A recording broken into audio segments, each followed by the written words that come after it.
Ni marufuku mtu yote kuingia kwenye hifadhi na kufanya shughuli ambazo kisheria haziruhusiwi. Ili kuepusha hili, tukazingatie mita 500. Sasa hawa kwa sababu ni vipya waitwe, twende tukabainisha ile mipaka ya hifadhi na kijiji, tuangalie na ile buffer zone ya mita 500 ili tufanye shughuli nyingine mle kwenye zile mita 500. Sio kwamba TANAPA wanazichukua, hapana, ni zinabaki ni za kijiji, lakini mnaweza kufanya shughuli ambazo zinakubalika kiuhifadhi, kiekolojia, si ndio? Kufanya shughuli za utalii, lakini sio uchimbaji wa madini. Uharibifu uliofanyika pale juu, kwanza wamekata miti, mmebeba magogo, sijui mmepeleka wapi, na anayeruhusu kukata miti hata wanapofanya usafi wa mashamba sijui na vitu gani, kibali kinatoka kwa mkuu wa wilaya. Nini mlitoa wapi kibali? Na yale magogo yamepelekwa wapi? Nataka mwende mkafukie yale mashimo. Baada ya hapo yale mashimo, tutakapomaliza hili jambo, yale mashimo yakafukiwe na turudishe ule udongo wake kama kawaida. Tunataka ule wote pale urejee kama kawaida, sababu siku ile tuna wanyama. Kafukiwe kwa sababu anafanya makosa. Ule udongo ukarudishwe pale, nataka pabaki flat, wanyama wakija wasiweze kutumbukia, lakini pia tunataka uoto uweze kurejea. Unanielewa Juliana? Sijui wengine mtaenda kupewa mahakamani. Na uzuri nalia huyu imekaa vizuri kwa sababu sio mara ya kwanza, na alishaambiwa na nyaraka zote hizi zitakuwa submitted. Kusanyeni zote, hata tunapopeleka kwa DPP zote zipelekwe.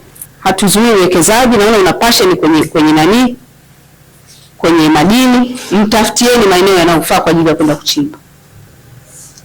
Na mimi narudia kama alivyosema mkuu wangu, mkuu wa mkoa, kile kiti ambacho kwa kipindi kile alikuwa anakalia Mheshimiwa Makongoro, atafutiwe sehemu nyingine ya kwenda kuchimba, lakini sio pale kwenye eneo la hifadhi. Lakini taratibu nyingine za kisheria ziendelee.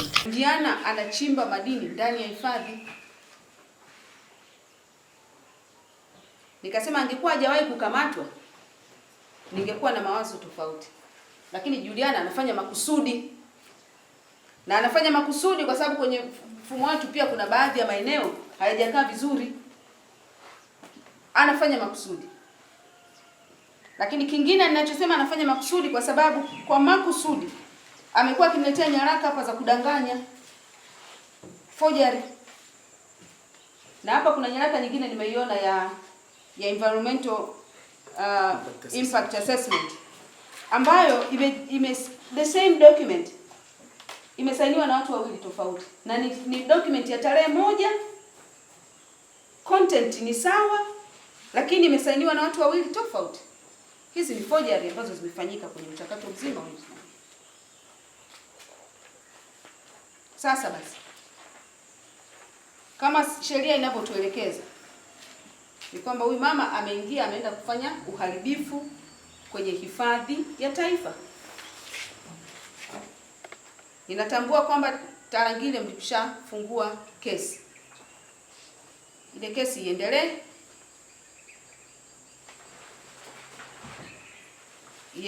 Na pale ni eneo la hifadhi, haruhusiwi mtu kuonekana kule. Kutumia vifaa vyetu tulijiridhisha kwamba pale ni ndani ya hifadhi, na baada ya kupitia nyaraka tukaona kwamba Juliana alishapewa maelekezo kwamba aache kuchimba maeneo yale, lakini cha kusikitisha ni kwamba aliingia tena ndani ya hifadhi na kutumia eneo jingine, kwa sababu awali hakuwa anachimba eneo lile.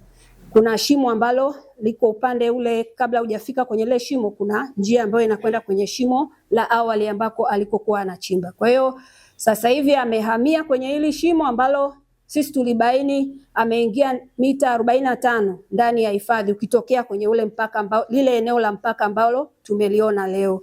Kwa hiyo pale ni ndani ya hifadhi, na sisi kwa upande wa sheria za hifadhi za taifa Tanzania hairuhusiwi kufanya shughuli zozote za binadamu ikiwemo uchimbaji wa madini ndani ya hifadhi za taifa. Kwa hiyo kwetu amevunja sheria, na pia ameingia ndani ya hifadhi. Pale sisi tulikuta ameingia ni ndani ya hifadhi, kwa hiyo ndio maana tulikuja ofisini kwako kuleta hili lalamiko. Alikuwa anapaswa awe na ridhaa ambayo amepewa kutoka TANAPA, na kwa utaratibu wa leseni yetu, mojawapo ya sharti la kwanza la kupewa leseni, mtu anapopewa leseni haruhusiwi kufanya shughuli yoyote ya uchimbaji, lazima apate ridhaa ya mtu mhusika wa eneo lile.